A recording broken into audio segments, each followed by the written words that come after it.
अब स्टार्ट करते हैं चैप्टर 11। चैप्टर 11 बेसिकली डील करता है आइडेंटिफाइंग एंड प्रिवेंटिंग फ्रॉड। अब यहाँ पर अभी तक हमने डिस्कस किए हैं basically accounting cycle of the organisation. उसमें हम टेक्नोलॉजी वगैरह को कैसे यूज़ कर सकते हैं। अब जब भी अकाउंटिंग सिस्टम्स की बात आएगी, चाहे विद और विदाउट टेक्नोलॉजी, वहाँ पर एक चांस बहुत होगा और वो चांस होगा फ्रॉड का। अब बेसिकली फ्रॉड क्या है, और अगर फ्रॉड अगर होता है ऑर्गेनाइजेशन में तो उसके इम्प्लीकेशंस क्या होते हैं ऑर्गेनाइजेशन में, और इन शॉर्ट लोग फ्रॉड क्यों करते हैं। तो ये सारी चीजें हम डिस्कस करेंगे चैप्टर 11 में।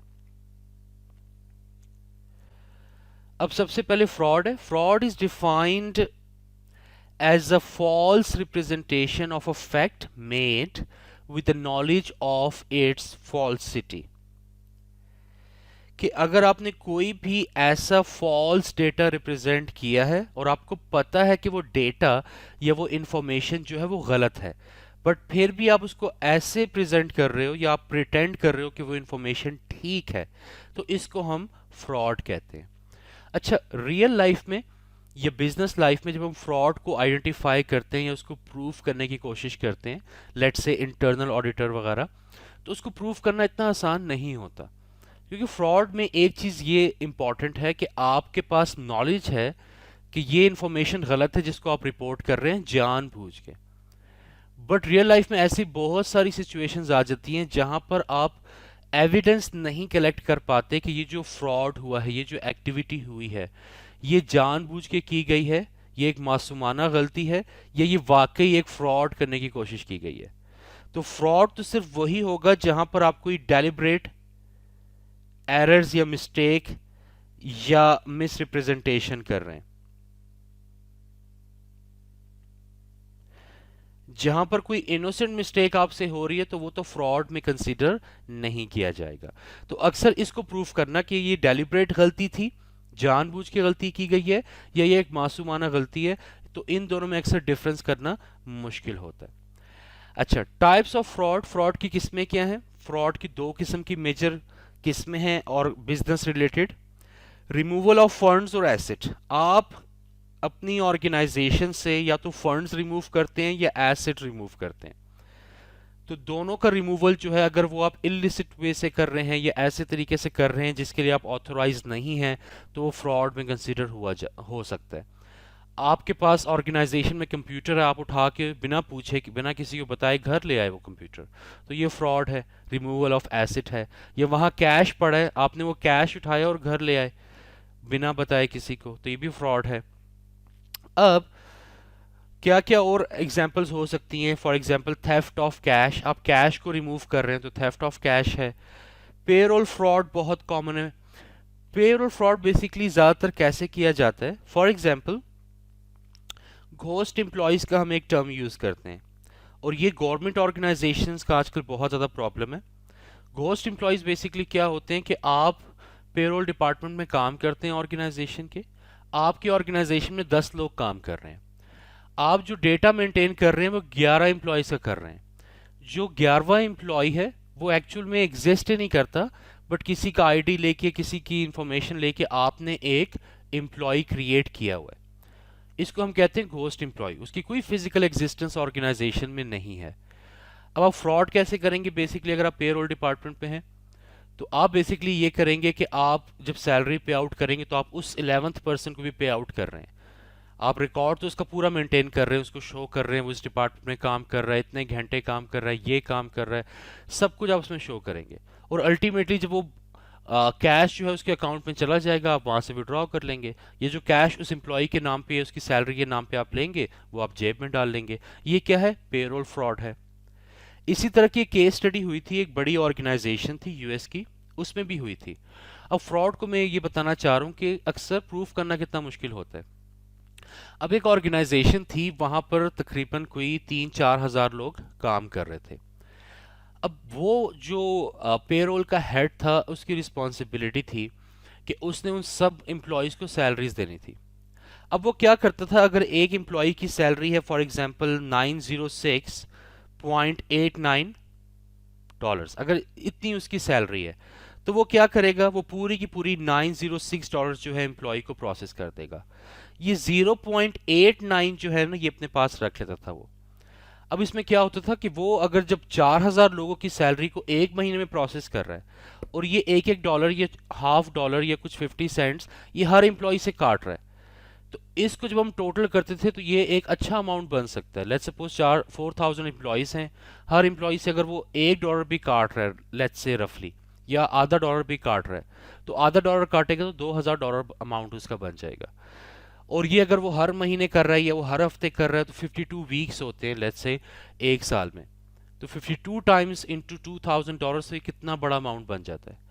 अब फ्रॉड तो ये बहुत छोटे लेवल के, जो एम्प्लॉय है वो उसको नोटिस भी नहीं करेगा।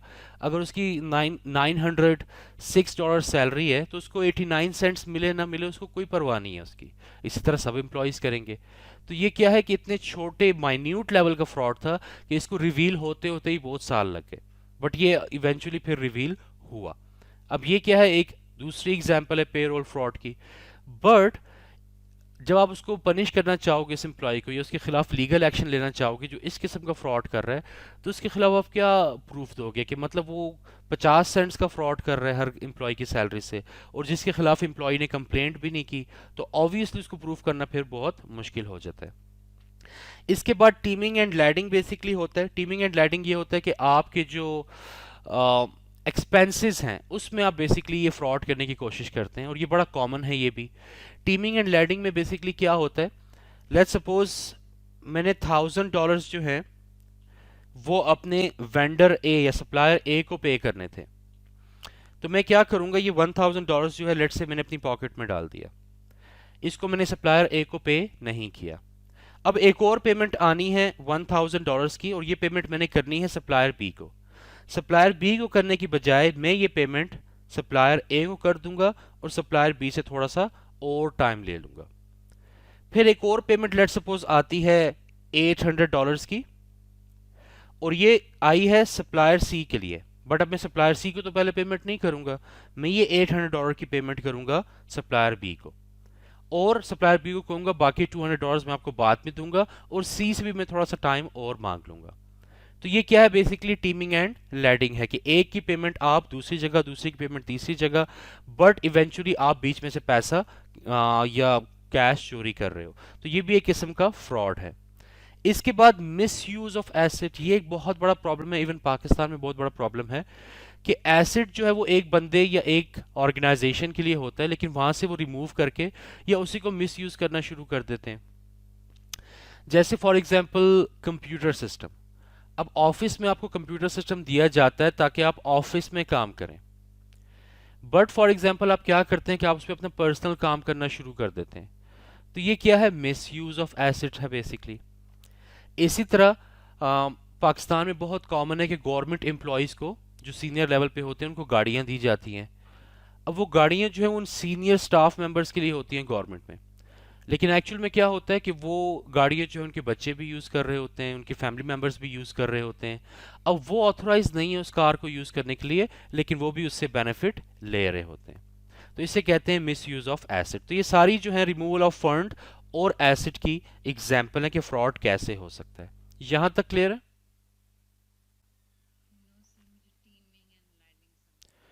Okay, teeming and lading basically ये होता है कि आपको सप्लायर ए को पेमेंट करनी है, आप वो पेमेंट अपनी जेब में डाल लेते हो, फिर जो बाकी सप्लायर्स की पेमेंट आपको आती है उसमें से आप सप्लायर ए की पेमेंट करते हैं। तो क्या होता है कि ये रोटेशन आप चलाते रहते हैं, ये सर्कल इस तरह आप चलाते रहते हैं। सप्लायर बी की पेमेंट आप सप्लायर ए को कर देते हैं, सप्लायर सी की जब पेमेंट आती है वो आप सप्लायर बी को कर देते हैं। तो आपके पास कैश शॉर्ट है, बट आप क्या कर रहे हैं कि ऑर्गेनाइजेशन ने तो पेमेंट दी हुई है आपको, आप आगे पास ऑन नहीं कर रहे, आप वो जेब में डालते जा रहे हैं। तो इसको हम कहते हैं teeming and lading.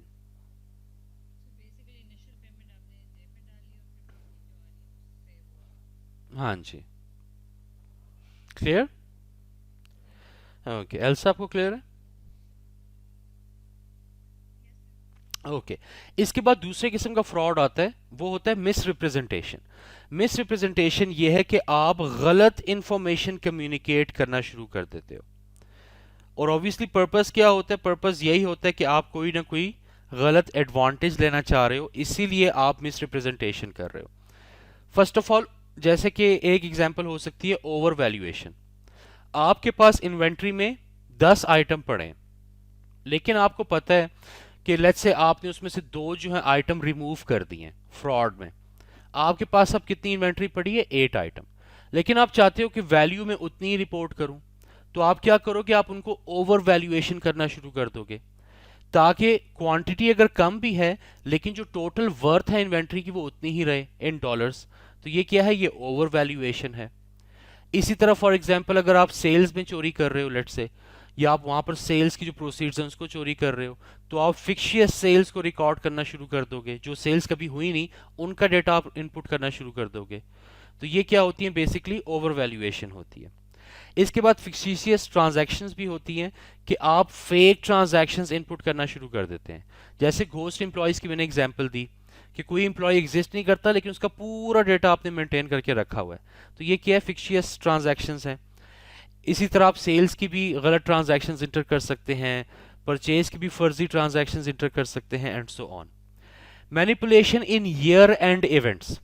Year and events पे आप मैनिपुलेशन कर रहे हैं। फॉर एग्जांपल इन्वेंट्री आपके किसी इंप्लॉय ने चोरी की हुई है, तो वो क्या करेगा? वो रिस्पॉन्सिबल है लेट्स से अगर इन्वेंट्री काउंट के लिए, तो साल के एंड पे जाएगा, इन्वेंट्री काउंट करेगा, उसको पता है कि 20 यूनिट्स कम है, लेकिन वो कहेगा सारी की सारी इन्वेंट्री पूरी है। तो वो क्या है? मैनिपुलेशन कर देगा ईयर एंड के रिकॉर्ड में, क्योंकि इन्वेंट्री काउंट तो सिर्फ साल के एंड पे होना है। हर ऑर्गेनाइजेशन जो है फ्रीक्वेंट बेसिस पे इन्वेंट्री काउंट नहीं करवाती, वो सिर्फ साल के एंड पे ही जब मैंडेटरी होता है तभी इन्वेंट्री काउंट करवाते हैं। तो उसको पता है मैंने एक दफ़ा डेटा को अगर चेंज कर दिया ईयर एंड, तो मेरी चोरी कभी पकड़ी नहीं जाएगी। ये भी मैनिपुलेशन है। Inappropriate accounting policies. आप ऐसी पॉलिसीज यूज करना शुरू कर देते हैं कि अगर आपने कोई फ्रॉड किया हुआ है तो फ्रॉड उसमें कंसील हो जाए या छुप जाए। फॉर एग्जाम्पल, जैसे इन्वेंट्री का आप लोगों ने पढ़ा हुआ है IS2 में। इन्वेंट्री वैल्यूएशन के 2-3 तरीके हैं, एक लाइफो है, एक फाइफो है और एक एवको है। अब इनअप्रोप्रिएट अकाउंटिंग पॉलिसीज क्या है कि अगर मुझे लगता है कि लाइफो जो है वो मेरे लिए ज्यादा बेनिफिशियल है, फॉर एग्जाम्पल मेरे फ्रॉड को कंसील करने में, तो लॉजिकल ये होगा कि आपने लाइफो यूज करना है, बट मैं फिर भी फाइफो ही यूज करूंगा let's say, just to conceal my fraud. तो इस तरह की आप गलत या इनअप्रोप्रिएट अकाउंटिंग पॉलिसीज को यूज करना शुरू कर देते हैं। या फॉर एग्जाम्पल आपका एसेट जो है वो आप बिजनेस में तो मिस यूज कर रहे हैं, साथ में पर्सनली भी उसको मिस यूज कर रहे हैं एसेट को। तो आपको पता है कि एसेट का वेयर एंड टेयर ज्यादा होगा, तो आप क्या करते हैं कि एसेट को आप स्ट्रेट लाइन पे डेप्रिसिएट नहीं करते, बल्कि हायर रेट पे डिमिनिशिंग मेथड या रिड्यूसिंग बैलेंस पे आप उसको डेप्रिसिएट करना शुरू कर देते हैं। तो ये क्या है? इनअप्रोप्रिएट अकाउंटिंग पॉलिसीज हैं just to conceal your fraud. यहां तक क्लियर है?